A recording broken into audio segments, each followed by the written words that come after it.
Being recorded. Oh, hey, Mum. I have to press continue. Okay. Please press continue. Oh, it's got mute on mine. You are not muted. Now you're muted. Unmuted. Radio. Unmuted. Well done. Hello. Hello. Thought we'd have a mother-daughter chat about life. As we do. Just unrecorded normally. Yeah. And we happen to be watching the same program, so that was quite exciting.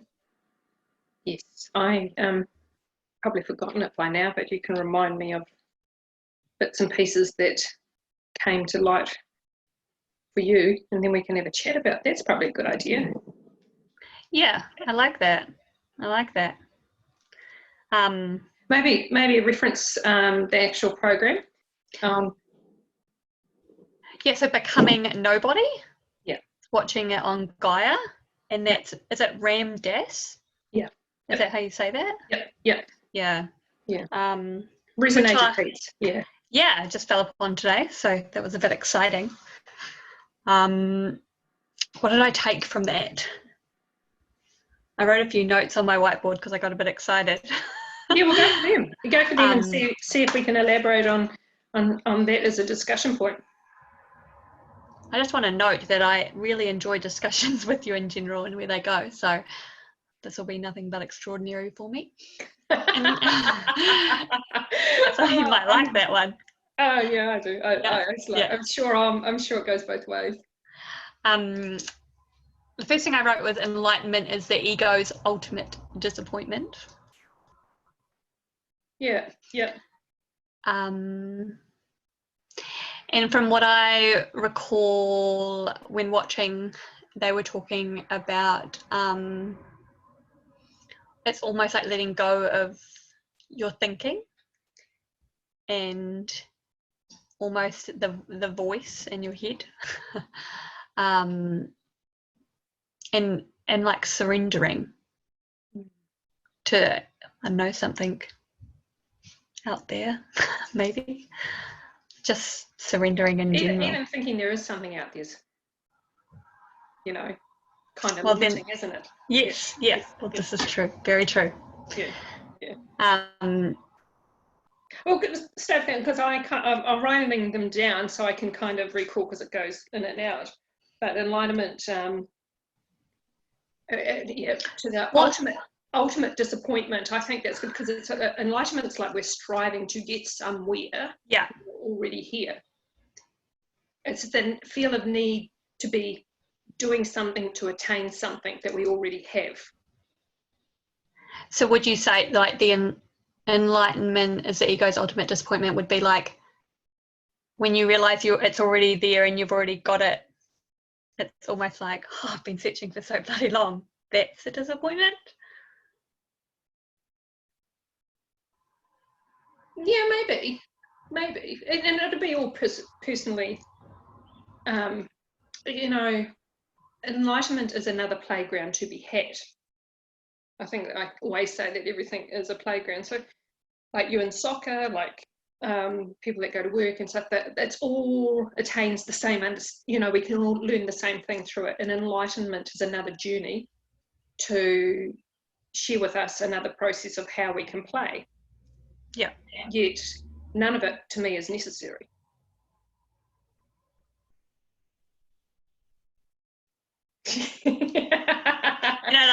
I'm going through that whole process of it's that whole mind fuck thing, the shake up that you constantly give me. Yeah. When you're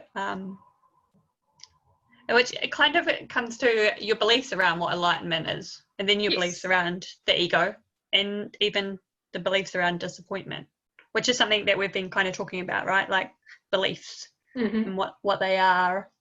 Or so what's your take on beliefs? Well, there are no beliefs until we make them so. Yeah. Well, do you want to elaborate a little bit on what that means? Well, beliefs for me come from all sorts of forms of what we take as making it real to us to make our reality. real to us, if that makes sense. Yeah, I go with beliefs are they're obviously made up, right? So they're very true to us as people, and we kind of pick them up along the way, like along our little journey of life. But ultimately, we're born without beliefs, right? We're just born as love, as a being. You could argue the fact that you've come in believing that you're going to have a human experience, and therefore that is a belief. Well, then, yes, you could definitely argue that point as well. I think beliefs are a form of limitation. Yeah. So if we could strip ourselves of all beliefs, then it makes a life a bit more limitless potentiality of being able to play in a playground and attain things that we don't believe are possible or think it's so hard when they're probably very easy. It's just shifting a thing, breaking down the boundaries of the limited space of that we think. So beliefs, if we stripped ourselves back of beliefs, would we then create new beliefs? I know with like a lot of the coaching stuff, even the thinking of stripping yourself away from beliefs is a formulation of a belief. So I think it comes back to the point we've always discussed, with nothing is anything till we make it something. So therefore the same process as enlightenment's a playground, beliefs are a playground. Yeah. And once we adopt a way of playing in that playground, it makes it more real to us and it consolidates a reality. And so, yeah. So like, would you then go back one more and go, it's not even about the beliefs, but it's about what you want life to be? What's that question? What is life for you? Mean for you? Yeah, what is the true meaning of life for you, maybe? What is life? And life is nothing until we make it get something. Yeah. And there's nothing wrong with beliefs. I'm just thinking is having no attachment to the playground of beliefs. Beliefs are a thing to be had. Yet in saying that, the less beliefs we have and allowing everything to be as it is and trusting everything as it is and having that non-attachment to the whole playground, it actually, it's almost like beliefs restrict us in our being. And then if you let go of them, your expansion to our being, whatever you believe that is, again, there's your belief. I was just going to say that's a belief that we don't need beliefs. Yes, yeah. So, I think get to the point where beliefs are a created formation of something in being. Beliefs are created form of something in being. Yeah. And part of that is an expression of life through those beliefs, I suppose. I'd say if you're not enjoying life, look at your beliefs. Yeah. And definitely with coaching, we definitely go into let's look at what the beliefs are here, both consciously and unconsciously, because a lot of beliefs people aren't even aware of it. Yeah, so we're automatically programmed, right? So, your conditioning, your environment, everything you learn at school and you believed, everything that you've learned in your work arena that you believe, everything in your sporting arena that you believe. It's that once you get stripped away from those limitations, you become more... for an example, if you have a structured sports belief and it's a process that you go this way, and we train this way, and we do this. So therefore, the innate ability to expand naturally is squashed. That's cool. I like that. Because we're fitting a formula. But that formula, if somebody buys 100% into playing a game that way, then, for example, you see people shooting a basketball backwards from 3/4 of the court. In my day of playing basketball, that was commonly seen in our training fun playground.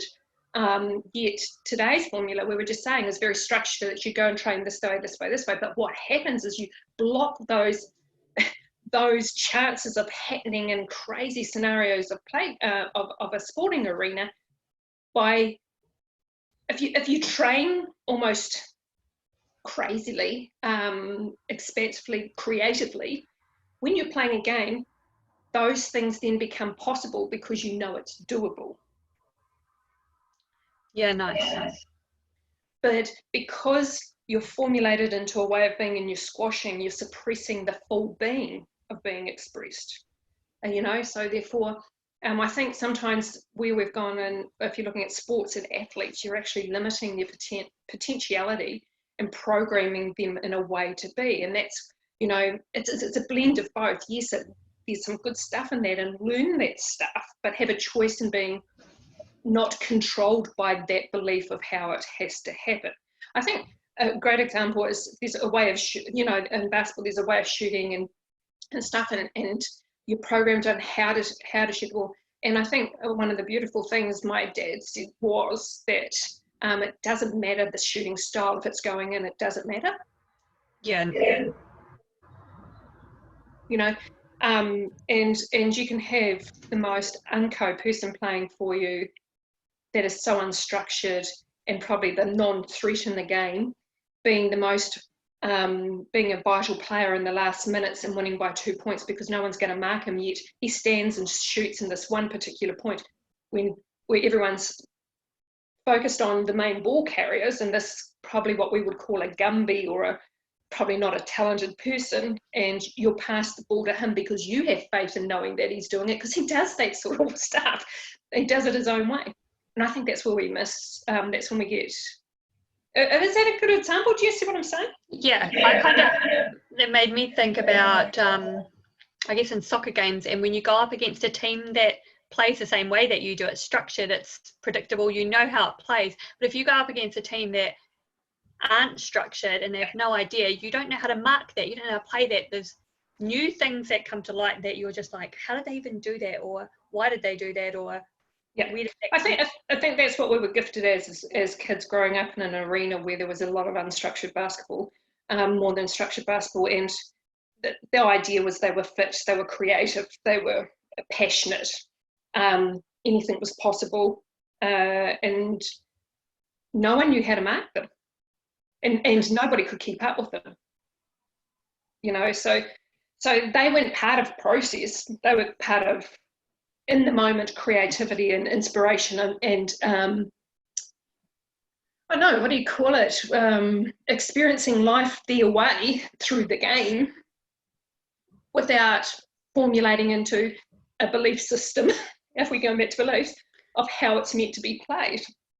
Yeah, which is funny, and because through the program that we were talking about, we were watching, the Becoming Nobody, they quoted, it's letting go of being somebody and becoming nobody. So yes, that's almost like that, letting go of the structure, like we just talked about in the sport, and just becoming nobody.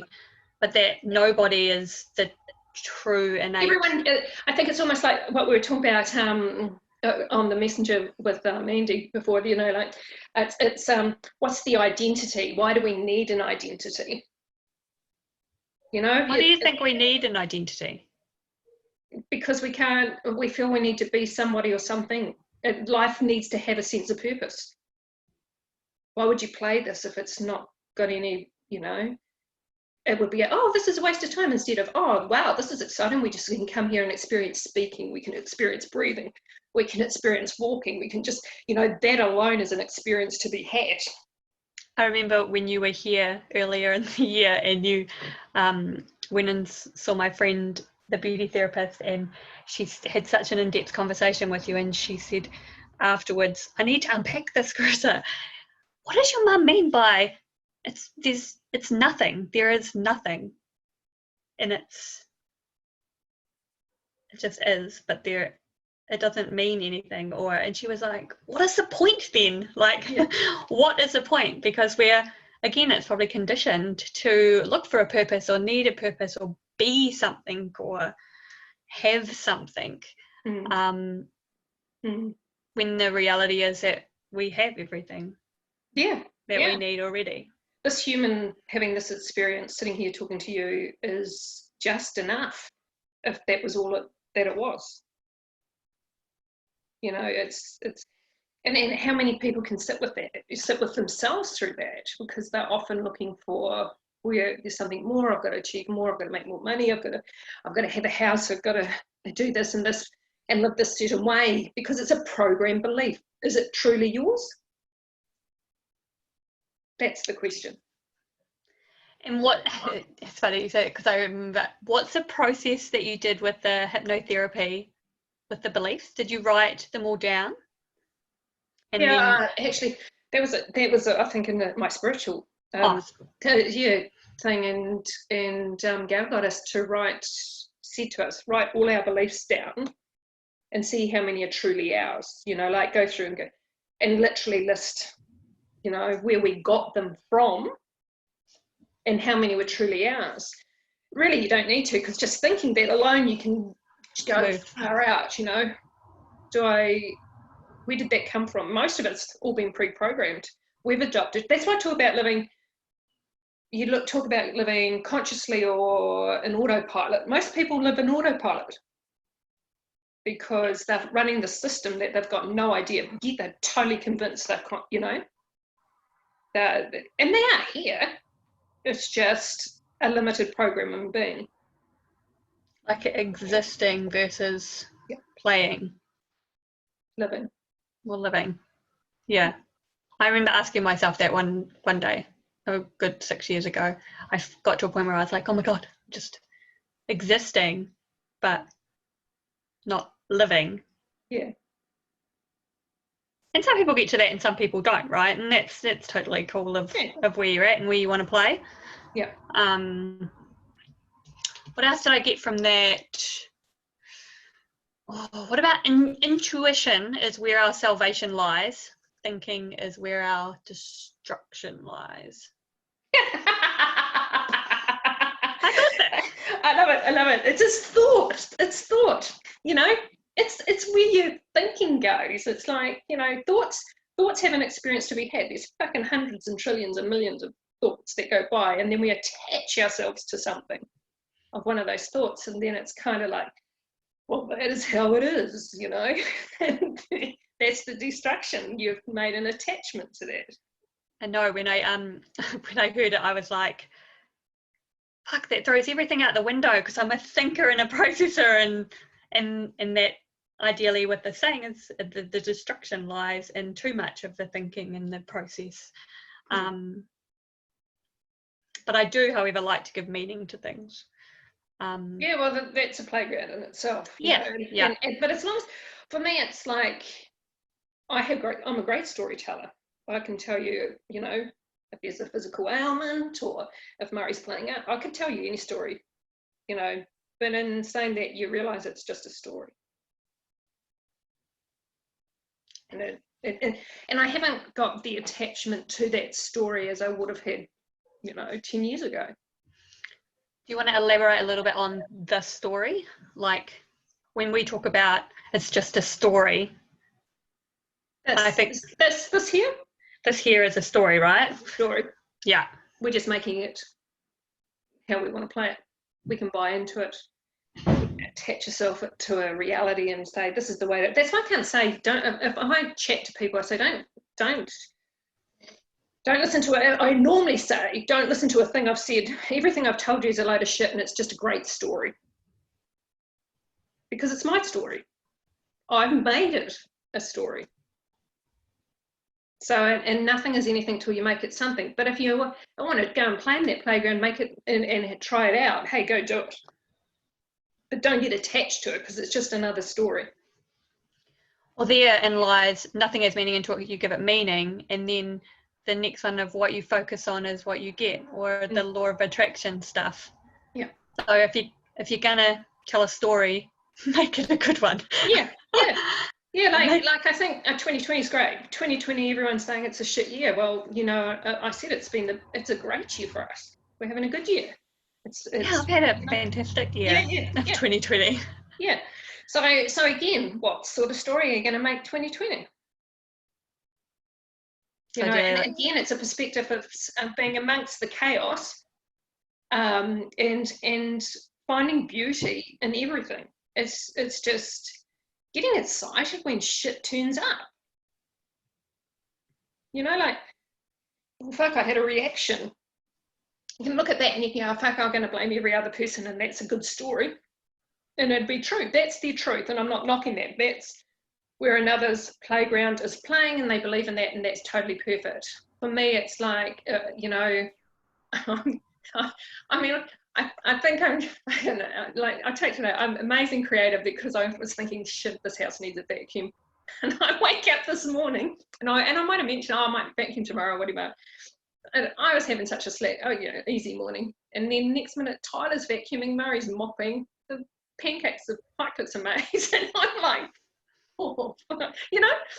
But instead of getting angry, going, this house needs cleaning, which was very old me, and making it, and it's 10 times, and then I've got to get up, and then I've got to, being pissed off, you got to get, you build this story to be something more than it is.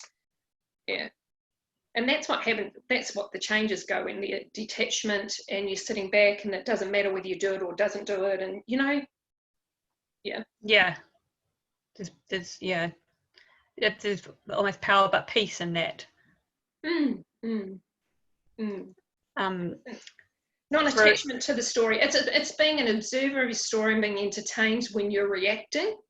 And, like just saying, oh, well, I reacted, and it might take you a while. So, I mean, the process of me to how I can observe it now to how I observed it 5 or 10 years ago, totally different people. I can now have it, and someone might say, oh, you're acting, and I was like, I'm not feeling. The difference is the feeling, the tension, like tightens. When you're and then releases. Now it feels very much the same all the time, whether I sound like I'm reacting or not, or whether I'm sharing something or not, because it just doesn't matter. Which is funny, because if nothing has meaning until you give it meaning, the person feeling the reaction, it's probably more theirs than it is yours, right? Yeah. Through the movie, the guy mentioned that the beauty of just humor and joy, and having more of that. For me, it's very entertaining, and it's like, even if I can look at our family, even, and look at things and be critiquing if I wanted to be critiquing, but I can be amongst what might not look a good way to play, but I'm okay with how anyone wants to play, because I'm so detached to, we're all coming, we're all having an experience. It's your life, it's, Heidi's life, it's Brady's life, Tyler's life, it's Ben's life, it's whatever's life. However we choose to play, it's perfect. And it's having that detachment. So it's almost entertaining when something pops up, because you've actually seen it, but you have no, it's like, people can go through some shit stuff, and I can just see the beauty in it, Yeah. I have that, and I find now really interesting, even when people react to situations, like something on the news where someone's done something not so well, and I have no feeling or attachment to it being right or wrong. Yep. It just but given you 2, 3, 4 years ago, different experience. Yeah. I had very solid beliefs around what was right and wrong. And same.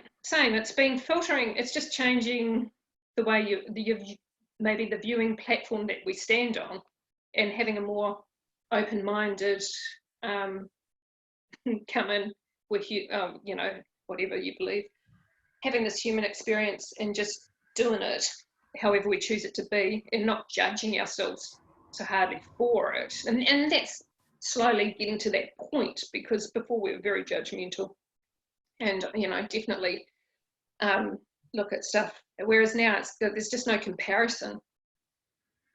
I think one of the turning points, especially around judgment, with something you told me actually. Most of my life lessons are around what you've told me, which is great. But the everything out there is a reflection of what's in here. So everyone is a reflection of something going on with me. If I'm reacting to it, it's my shit. I've got to own that and work out what it's trying to, the gift of what it's giving me, right? Yeah. So I was just kind of writing down, I was going like, it's like I say to people, my kids don't ring me unless they want to deal with themselves. Or chat. Yeah, or chat. But that's a reality. Yeah. You know, because I'm not. I definitely spent a year doing that. Yeah, I'm not going to feed the story. I'm not going to allow you to. I'll use an example. I remember driving down the highway, and you and Kelly had separated, and I was driving down the highway, and you were going off about how Kelly was, as a father role, what he was doing, or how you didn't agree. And I said, Kelly's not doing anything wrong. He's doing the same. He's been the same father he has always been. It's you're viewing it through a way that you think he needs to be playing as a father. It's got nothing to do with Kelly. This is all your shit. And you know, how many kids want to ring their parents through separation and take ownership for their shit? Yeah. And you know, you're sitting there, and then you went through, oh my god, you know, and I think you'll remember reflecting that back. It had nothing to do with Kelly at all. That was your own father-daughter issues. Yeah, absolutely. I think the beauty in that was having someone to just give it to me straight. You know, see the core, but also, you know, you look for I usually go to your parent for that support and the empathy, right? Like, it's why you ring. That's generally why I was ringing in that situation. I still got that. Yeah. But the truth of the matter was there enough for me to shift, or the awareness was showing. I think if you'd rung on a year ago or 2 years ago, you wouldn't have heard a thing I said. I could have delivered it the same way, but you probably would have thought Kelly was still an arsehole at that point, and it wasn't anything to do with him. So I just think that's where, yeah, we're pretty lucky in that way that I find most people that I'm dealing with now, people that want to, I can deliver the same message, but they can feel love in it instead of an attack. Yeah. But I could deliver the same message I'm delivering to you to someone else, and they'll feel nothing but totally picked on, and because they're not in a space within themselves to see that I can see the pure love and beauty in them, but they can't see that. Which again is a reflection. If we talk about the judgment and reflection, they're seeing the reflection of themselves. So if it's a reactive state that they're feeling, or hostile state from what you're saying, it's almost like that's how they talk to themselves. Because they believe that, right? I'm just going to shut that window. Hang on a minute. You're right. Yep. It's so funny. Often when I start chatting, I get warm, and then different energies. I'm feeling really fucking cold now. Okay. Yeah. So, and often I feel deep conversation, deep cold. For me personally, dealing in cold energies, shifting a lot of stuff that is deep seated within. So I think having conversations on this, and I obviously because you'll share it, it's moving that stuff, and so I'm already feeling the energy moving in that playground in my world, because I've created that story. So just, you know, I love that sense of feeling. Yeah, give it meaning. Well, you know, the habit of making something mean something is just still in my playground. But it works, right? Like, yeah. Oh, it's enjoyable. It's enjoyable. Yeah. And if you don't have a belief in a playground, make it enjoyable. Yeah. Absolutely. I got another one of my little notes from the movie was, there is a grief when who you thought you were starts to disappear.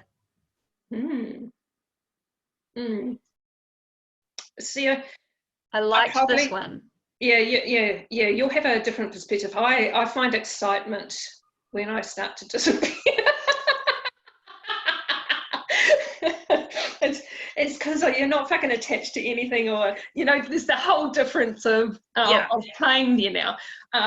But what once was the fear of loss. It's almost, that's what I kind of grasped from that, was like a feeling of I'm losing a part of myself. And I know, like, I talk about it with people often about I would say the tribe or the people they surround themselves with, and they are growing and learning and getting excited about becoming more, or there's more out there than just what they've been doing, but they feel like they can't do any more because it upsets the tribe. So there's a sense of loss when they're afraid of almost losing who they were in that group. Yep. It's just I think I had a similar conversation last night with a friend. I'm just going to try and find out, because I think there's some dialogue in there that probably it'd be perfect for that. But in saying that, I think the loss is more about an attachment, filling a need and a void within yourself, because at the end of the day, being by yourself is fulfillment in itself. The need for another is your attachment to something. I find when mixing with those, even not playing a way that I do, to enjoy the way, I'll read it. I find when mixing with those, not playing a way I do, to enjoy another way to play, just being in their presence. Nice. So it means I can mix with somebody that's totally not in my vibe tribe, and just appreciate that aspect of its expression, because we're all one. Yeah. And without the need for a judgment or an attachment of a way they play. So that's that, allowing everyone to be. So I think that's where I've formulated the shifts and changes, and which makes it doable in every area. And you can't, this whole vibe tribe stuff almost cracks me up in itself now, or mix with people of like-minded stuff. Well, that to me, it's entertaining, it's good shit, but at the end of the day, everybody has value. It's just you're choosing not to see that, because there's yourself without people realizing, they are now separating and looking for a way of being, and that doesn't fit in their way of being. So there's a judgment. So where's your judgment come from? Your judgment comes back to you, because you have judgment of yourself and a way of being. So therefore that's got to play out that way. So if you should be able to sit with the people that you are uncomfortable with and enjoy that space, and it shouldn't be uncomfortable, but we are uncomfortable because we're still learning something. Yeah. I love that. And it's around that not separating self always comes up in conversation with us. Yeah. That one's been very entertaining for a while, especially for you in the last probably 6 months. Yeah. And it's funny, because even having that conversation right then, I'm like in my head observing situations where I have separated based on almost like I just stay with the ones at work versus, but then in itself that's a belief that some work, some don't, which means I don't work and I do work. The realization. But again, I think I'm just trying to look at the lockdown at the moment. Everyone's being, well, not everybody, but most people are having to be separated and sit with themselves, or even in their environment now. They're really getting okay, this is our environment, and how truly happy are we playing in this, or how are we functioning, and what's our environment reflecting to us, and they can't escape it. You really, it's a good time to be looking at, where am I with who I am? We can't blame those around us. We might be critiquing them and it's all their fault and this is the way. It's got nothing to do with them. It's all about us. our husbands, our children, our partners, whatever, are all self-reflective. They're all aspects of ourselves that we haven't dealt with. So you can imagine what a lot of people are going through. Well, even you and Willow at the moment, you know, because you're a more working kind of mother coming in and out, you know, and now you're fully in the house together. And even at Easter, she's usually removed and with her grandparents, which she's very lucky to have. So the idea is now you've had her for this Easter and you're having a whole different, like, even the story of the sugar rush that you create, you know. Yeah. And she plays it out. Yeah. Which, definitely with the lockdown has brought an opportunity to be able to see those, I guess, quite deeper, how do I word? I don't want to say fears. Well, it's kind of allowed. It's just allowed, like, unconsciously, all the unconscious stuff's kind of come to the surface almost. Yeah, but fears are exciting. Remember, fears are exciting. So fears can only be demoralizing if we're looking at it from that aspect. Fears are exciting because it's sharing more information about us. So it's like it's when you so word association to the frequency in the word. It's like, so when you're using fear from a fearful, fully, you know, like, oh my God, that density and frequency is so low. But if you're saying I'm fearful, but you're in awareness of fearful, the frequency's moved up the scale. That's a cool shift. I like that. You know, it really comes from the core being of where you truly function. Behind the energy behind the thought, energy behind the words, energy behind the actions are all different. So someone can be doing fear at a frequency, you know, yay high. Another one can do fear at a frequency yay low. The dominant soul and being would be the outcome of what that. So again, it's, you know, the awareness in the words. And I think if you can break down to having not attachment to them, you can speak the words without actually affecting anything. Yeah, that's a space that grows for me. It's only once you feel it. And you have that, you know, you can feel the difference. And I think that's what I was sharing the other day about that, and the softness and the tension. The softness and the flow. The softness and flow versus the tension and restriction. Yeah.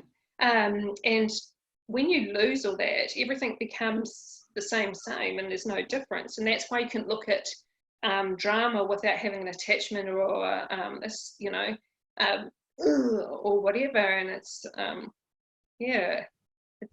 that space, I think, changes frequency in itself. If you're reacting and defending your story, well, fuck, go for it, play that way. It's just not like, hey, hello, gorgeous. Hello. You're missing your mum. Are you missing me? I'm watching Lego Masters. Oh, cool. She's watching Lego Masters. But I'm finished. You're finished? That's very good. Very good. Oh, did you have a good Easter? Hold on. Did you have a good Easter? I lost a big one of my earrings. Did you have a good Easter? Yes. Bye. Bye, Gina. Those potatoes smell amazing. I can't smell them. I haven't got a bowl. Could I go on the phone for a little bit? I can't put it in proper. Thanks. And again, there's that improvisation of, can I go on that for a little bit? The phone, whereas before we had a judgment of technology. I'm not going to allow, you know, those things. I'll be on this bad belief comes on. I won't be stressing you. She's fine. We're building. I remember having, I went to something on screen time, yeah.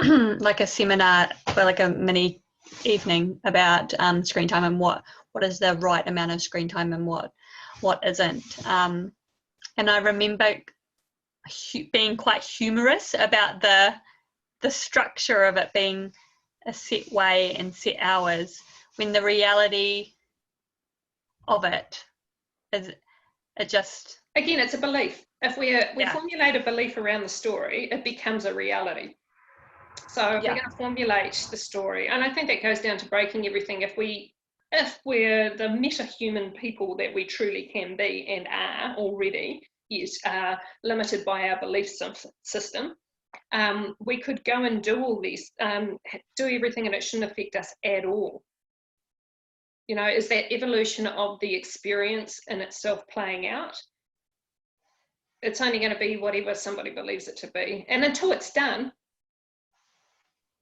so be it. It's like everything that gets ticked off, every new thing that comes, and then it makes it doable. And then you've got herd mentality that see it and do it and believe it. So you've got all the added belief consciousness shifting that in, which makes it more real. So those that, you know, go back to sports, you know, I always use that 4-minute mile way back in the day that no one could do it, then somebody breaks it, then it's all doable. That's a belief thing.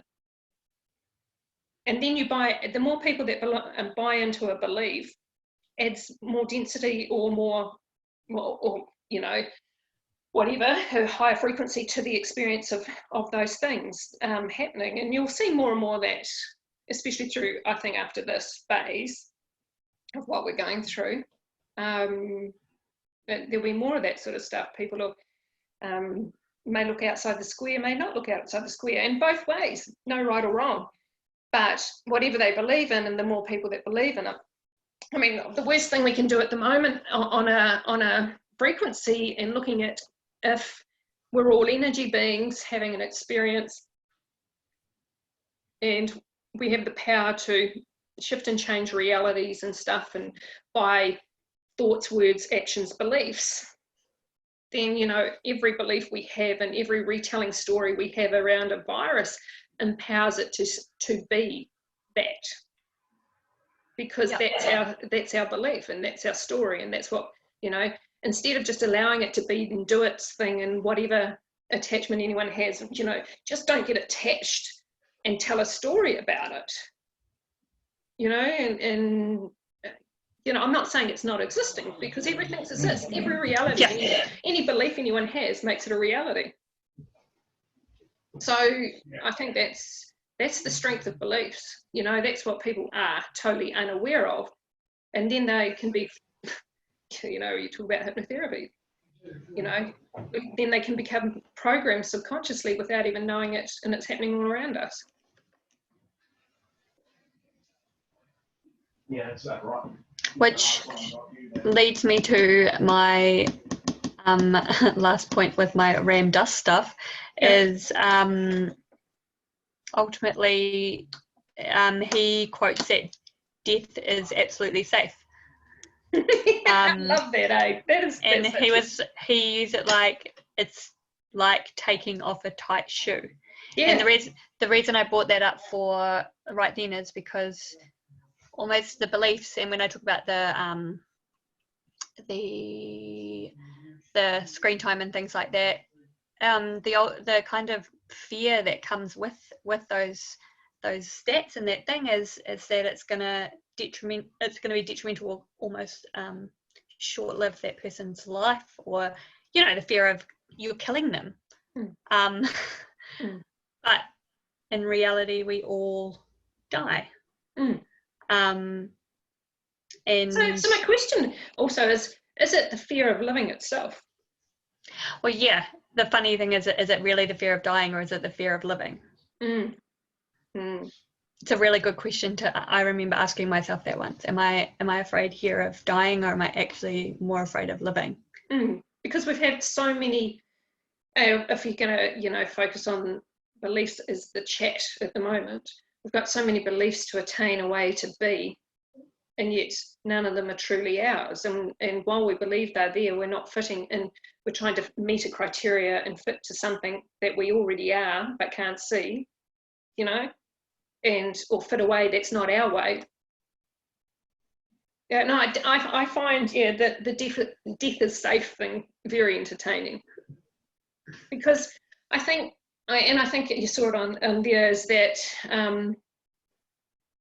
I think I enjoyed that sharing, because I found it, people are the most vulnerable on the edge of death, you know? He quoted, where he's talking about on that was, he said even the most ego-driven people that he's met, that he thought not spiritual stuff is just not going to be on their journey, on their time of death, you saw the vulnerability and the beauty of what is innate, within. And in the few deaths that I've observed or been around, or somebody's come back or whatever, that's the thing for me, is that their vulnerability. And God, I had 2 cancer people that were dying when I was living in the Bay, so however long that was, 15 plus years, and both of them had the most vulnerable conversations, and one of the,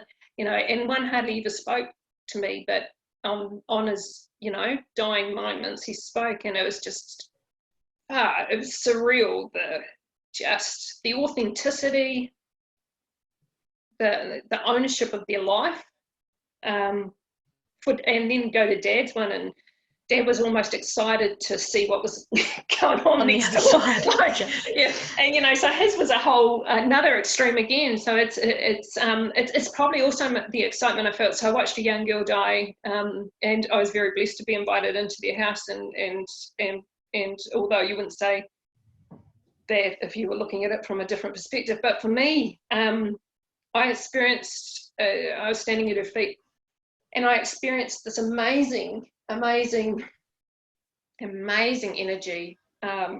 surreal, peaceful, joy, excitement. Well, not even excitement, just amazing. It was just, while everyone's grieving, I'm almost, and then I'm playing the part of, I can't smile because this is not appropriate, so I'm fitting in the human system. Whereas really I should have been smiling. If I look back now, the person I am today, I would be smiling because I could feel it. And it was surreal. And it's almost like the conversations with Dad was the same. It was just allowing the process of the experience, but not being attached to it. And this has been a life, and this is life, and but it's not the only thing. Which it's interesting, because the death experiences or near death experiences that we've had with Dad, and seeing when he's gone and kind of come back. It's that again. And you see that vulnerability. It's the beautiful lesson or learning in that was for me to be able to witness that, like at the depth of a person, the core being is pure. It's love. It's just like your childlike person, right? Like just wanting to be loved. And he's a great example. How many times has he come out of brain tumor stuff, and then he comes out the other side, and we always say we get a window to see the core beauty of the soul that we know, that is filtered by probably fucking many beliefs that he thinks he needs to be and doing stuff, and he can't fucking find his way out of that, and almost like a shock back. It's just this unconditional love he gives you in that first hour, 2 hours, or 3 or half a day of coming back. It's just like, that's the guy we know. And that's definitely taught me, when we talk about not being not seeing judgment in others, or seeing them for, like it's definitely taught me to be able to see the core of a person's being, see beyond how they're playing, almost the mask, or how they're playing. The mask, the great, the mask, and that's all of us. We've got 50,000 filters of that we've built up from beliefs, ways, and performing, and how we'd like to be seen, and whatever, blah blah blah.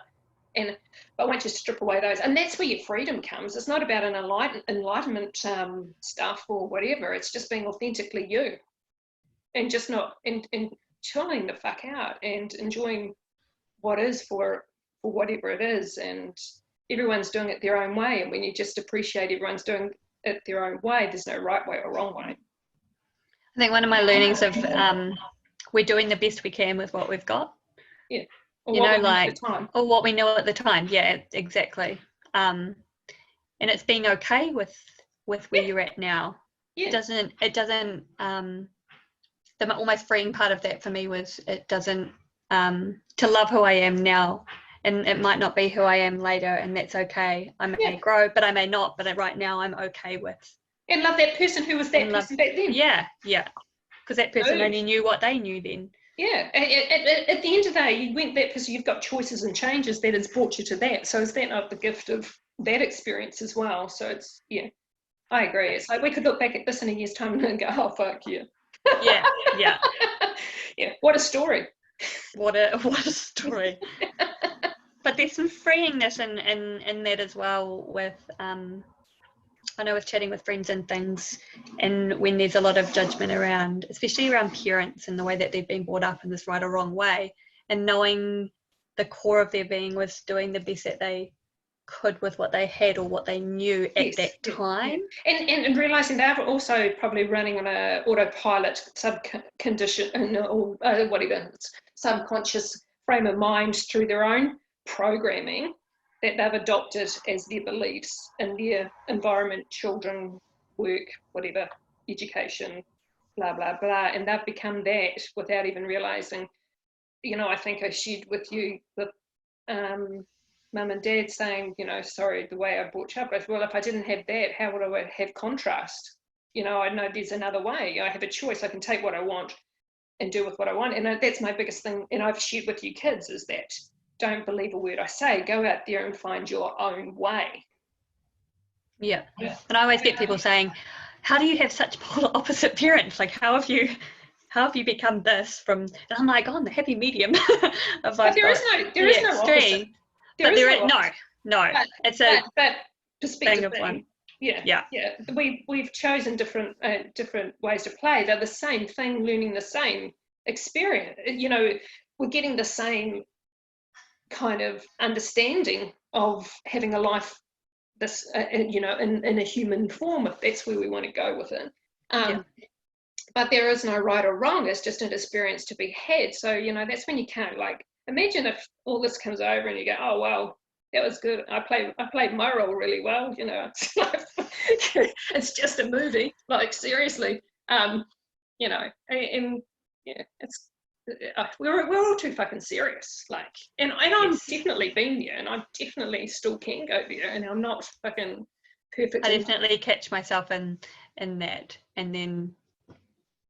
But I consciously now look for where there's more humour and light and joy because I enjoy playing in the fun. Yeah, I think when you're saying you're consciously looking, that's just a reprogramming, a format of a way of believing into a space of being, which you enjoy and prefer to play, and it's doable.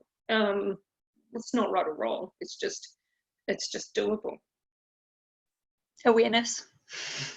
Love that. See, I think awareness is a playground. Yeah.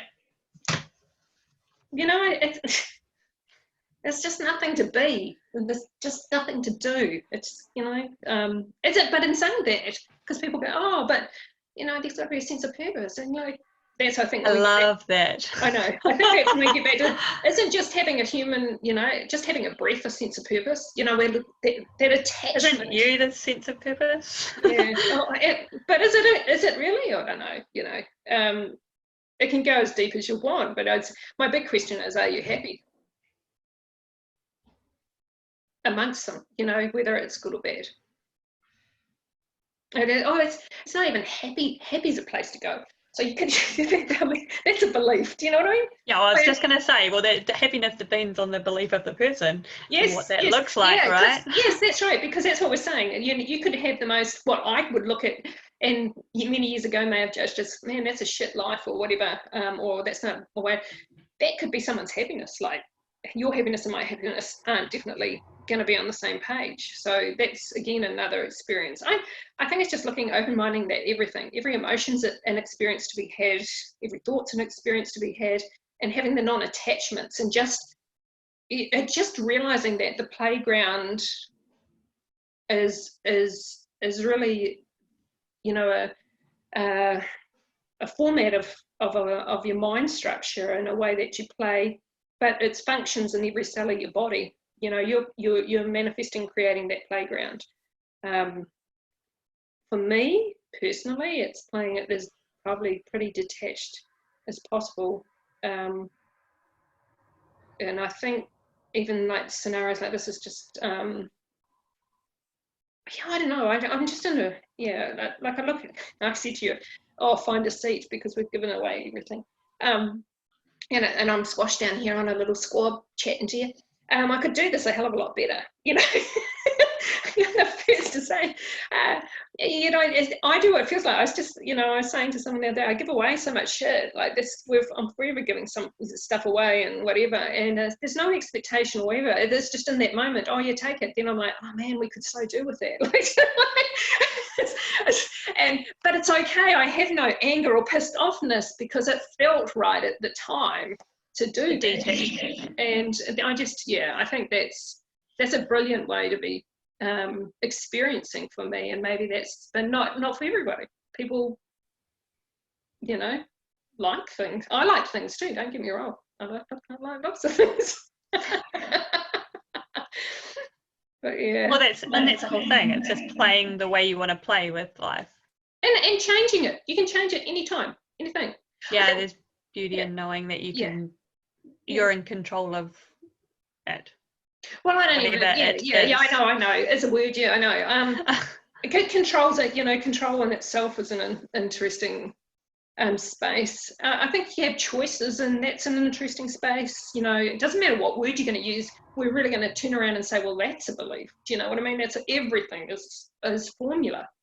It's just, I think, awareness and a formula, how you can play is probably more, or how you've created your formula and being aware of the formula you may run. It may not be fully yours. It could be parental, it could be educational, it could be where your work is, and you know, like if you're only looking in one field, you can only see one field. Yeah, and I think that's probably more to be curious about. Whose field are you playing? You know, or whose life are you living? I was just going to say, whose life are you living? Yeah. The other thing oh, sorry, go for it. No, you're right, carry on. No, I was going to say, so watching that movie, so Becoming Nothing, Becoming Nobody, yeah. Oh, Becoming Nobody. It's just an interview with some guy in Ramdas. Yeah. And so what did you, out of the whole thing, what was your biggest take?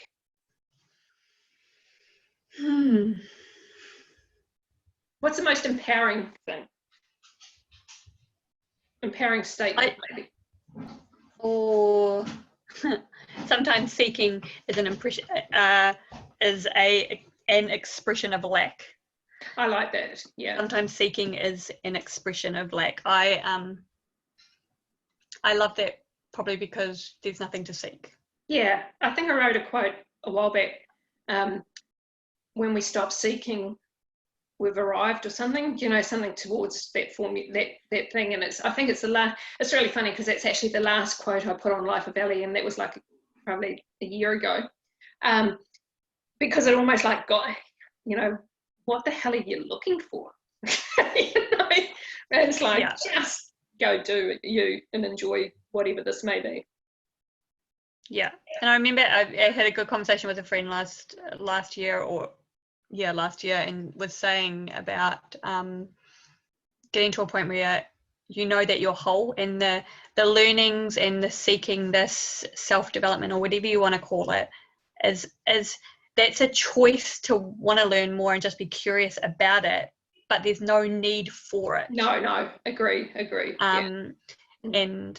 And even she said that was such a turning point of recognizing there's nothing else that she needed. However, you get curious about learning, which I think in turn, when you're more curious, there's just so much more awareness of what's happening around and what you're learning. And yeah, but we've all probably formulated a belief in that's created that reality. If eyes wide open, you probably have multitudes of choices, and without even having to do anything, it's just, I think it's just, it's like thinning the veil between our beliefs and pulling it away, and so the system's free to run more expansively. Like I said to you, I paint for people, and people can feel it, and now I've taken it digitally, and people can feel it, and have experiences. That's because my belief, or whatever I've formulated, is that we're all connected, and we all, and there's no focus of attention really, because I never know when it's coming or what I'm doing. It's just allowing it to play. So it's allowing the whole field to play through us without controlling it, or having an attachment to it, or labeling it, or trying to describe it. And that's where it can be everything yet nothing at the same time. And I think that fucking rocks. For me. Yeah. For me. Maybe not everyone else. What if someone was to ask how do they get to that point? You're already there. Yeah. I think I knew that you were going to say that before I even said it. It's only a thinking that we're not that makes it so. Thank you. That was probably. And then we'll look at every nook and cranny and justify the story. Which then goes to beliefs, and you can just rewatch from the start. Yeah. Exactly. All the way through. Exactly. Everything's an entertainment value in addition to what we already are, playing out through itself and reflecting itself back to us. Don't ask me to repeat it, because I don't even... No, I wasn't going to. Don't you worry. Nice. I think, if anything I took from that movie was the beauty and the humour and joy and the lightness of the way that he talked. Yeah. To walk life like that, ultimate gift. Gift. And he's just through it, he said he was like, you just stay true to yourself and what is in a unique way to get you through, like not get you through, but what's unique to you. And everybody finding your own way, right? Mm-hmm. And you always say that whatever works, and I'm always saying that as well, if it works for you. No, the processes and stuff like that. Yeah. Do what makes you rock, but and everything's look at everything as a gift to you, not as a victim to it. I think that's choice and viewing platform again. Again, if those that want to play victim to it can play victim to it, and I'll allow, I have no judgment of that either, because it's a way to play. It's just, I find this one a bit more entertaining, And, I think that's a huge game changer anyway, is starting to look for what the gift is that the situations are giving us. But I think he also, I can't remember, but I think he mentions about not needing to know, not digging for the story. And I think that's being okay with the uncertainty, right? Oh, I love that. And I think I've written Peter Crone thing. Yeah, I think I've written a quote on uncertainty before, and through my own understanding. And I think the unknown is the best place to be playing. It's the ultimate place. There's no control, there's no whatever, and that's life. It's totally unknown, and that excites me. I was going to say that, and there's a beauty in trusting that, I find, for me, not knowing, and being okay. We definitely talk about that more at home, especially with the lockdown now. And the level of uncertainty was obviously quite high with small business owners and things like that. And you could have played out all those stories about what was happening. However, both Mike and I found ourselves in such a peace state in uncertainty and not knowing, and being okay with that, just trusting whatever happened will happen, and it's all meant meant to be perfect in the way that Yeah. it is, and it's beautiful the way that it is. I think when I separated from your dad, and Murray and I got together, and we had no idea, like seriously, no idea how we're going to survive, and there was just a knowing inside me that we're okay, you know, like we're well looked after, we're okay. That's all I kept feeling and getting, and yet to look at it, that is far from fucking okay if you want to analyse it. But we had that faith, and it unfolded, and it all played out that way, and it's you know, if again, so what you're going to focus on maybe is what you're going to get, but it's the unknown and the excitement of the unknown and how it's going to unfold and how it's going to play. And I look at well, you're in lockdown, we're at stage 3 or whatever, you know, we could be if we wanted to be looking from a real dark window, if being Kiwis and Aussie and whatever the story goes and whatever you want to add to it, and yet we're in a situation where we're well looked after. You know, and I said to Murray, you know, if you want to seek understanding to this, I said, a casual walk around the street when everyone's in, somebody's talking to us across the fence, and it happened to be one of Murray's clients, and say, oh, well, if you've got no house, you know, put a tent on our paddock and come stay with us. And I said to Murray, if you want to know you're well looked after, here's a random walk at this particular time, and we've caught up with this particular lady, and she knows what Kiwis and Aussie are, you know, eligible, not eligible, whatever. And I said, so if we get to a point where there's no work and there's no money and there's whatever, we can always camp on, you know, what's wrong with that? Like, seriously, isn't that exciting? But personally, I prefer not to have to go there. But it's, you just have that non-attachment. But there's always something showing you that you're well looked after. The only person that thinks you're not well looked after is yourself, therefore it will be, you know? And again, it's just like you said, it's probably here, but as much as people say that the mind has a right to live and have an experience through us, it's our attachment to its experience that probably it fucks with our life sort of stuff, you know, and our thinking and stuff, and then how much we want to allow it to control us instead of allow it just to have its playground. Well, that's when you become the observer, right? Yeah, probably. You're just, but behind, yeah, it's even, or depending on, yeah. It's even getting behind, like I think I shared with you and your friend last time, and you know, it's even getting behind the observer, because the observer itself is also, you know, somebody else. And how far you want to go, you know, it's almost going back to nothing, you know, go back to nothing and then just play from there.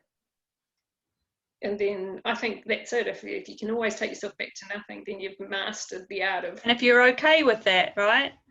Yeah, well, I think that's half it. People feel they need to. We had that conversation, and I think it wasn't until I actually had nothing. Oh. And in the separation, to find so much freedom and having nothing. And Mike even can't grasp of why I'm like, oh, if we didn't have a house and we didn't have, you know, a car or whatever, I'm okay with that. Like, I still have me. And I'm good. I know. And I think I teach that when I have with like chats, or even just in conversation with friends, it's knowing that with, you know, and almost like the stripped back to nothing, you're okay. Yeah. Having faith, I think that's it, trust knowing. You know, I was lucky enough when I was stripped back to know, obviously you've adopted some of my playgrounds to create your reality that's similar to separation and stuff, but so be it. Your choice. Totally mine. Could have led by example and gone, yeah, no, Mum. No, but get curious. Yeah. No, don't be cruel. Don't. But that's the same. You know, we were gifted a lady, you know, Una Erica offering their place for either or of us. You know, and what better place to be stranded and have nothing. Like, dude, there was food, there was a roof, there was, you know, care, there was love, there was fun, there was laughter. That's why I suppose I can see if everybody functioned from that space, there'd be no one lacking anything, because there is no lack. Again, it's only that we think it's so it is, but you know, and we can go round and round in circles and say that. And I'm not to begrudge, you know, the homeless on the street, you know, they too are having an experience, and is that a good or bad experience? That's a perspective of being, and it's an experience to be had. obviously a lot of us have choices in playground, don't want to go there. It's interesting that you say that, because in the movie, Yeah. he said on the dying bed, why did doctors not ask them, are they okay to die, or are they okay? We don't get curious on what that person's feeling. We assume what we need to do to save them.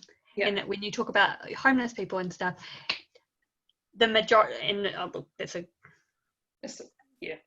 but we assume that they're that way, therefore we have to save them, but we don't sit and ask or get curious on what's actually going on, or the story and things like that. We make up a story of our own based on what we see, and based on what we've learned.